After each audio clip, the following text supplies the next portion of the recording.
ఎన్టీఆర్ జిల్లా కంచికచర్ల మండలంలో ఇంజనీరింగ్ విద్యార్థినిపై అత్యాచారం కేసులో పోలీసులు ఒకరిని అదుపులోకి తీసుకున్నారు. బీటెక్ చదువుతున్న యువతి ఓ ప్రైవేటు వసతి గృహంలో ఉంటూ కళాశాలకు వెళుతోంది. హుస్సేన్ అనే యువకుడు ఆమెను ప్రేమించాడు. ఆమెను తన స్నేహితుడు సిద్ధు గదికి హుస్సేన్ తీసుకువెళ్లాడు. హుస్సేన్ వెళ్లాక యువతిపై సిద్ధు అత్యాచారానికి పాల్పడ్డాడు. ఆ తర్వాత వేధింపులకు గురి చేస్తున్నాడు. దీనిపై యువతి కంచికచర్ల పోలీసులకు ఫిర్యాదు చేసింది. కేసు నమోదు చేసిన పోలీసులు ఒకరిని అదుపులోకి తీసుకున్నారు. మిగతా వాళ్ల కోసం గాలింపు చేపట్టారు.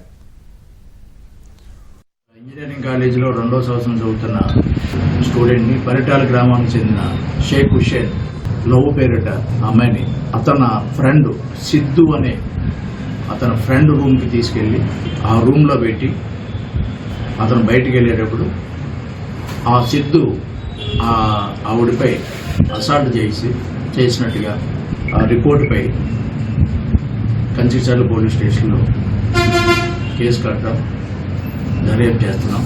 ముద్దాయిల్ని ఐడెంటిఫై చేశాం. సిద్ధు అనే అతను ప్రథమ ముద్దాయి, హుస్సేన్ లవరు 2వ ముద్దాయి, 3వ అతను వాళ్ళకి సహకరించిన చింతల ప్రభుదాసు. ప్రస్తుతం దొరికిందా సార్? ఒకళ్ళని అదుపులో తీసుకున్నాం. మిగతా వాళ్ళ గురించి పార్టీలు పెట్టి గాలింపు చర్యలు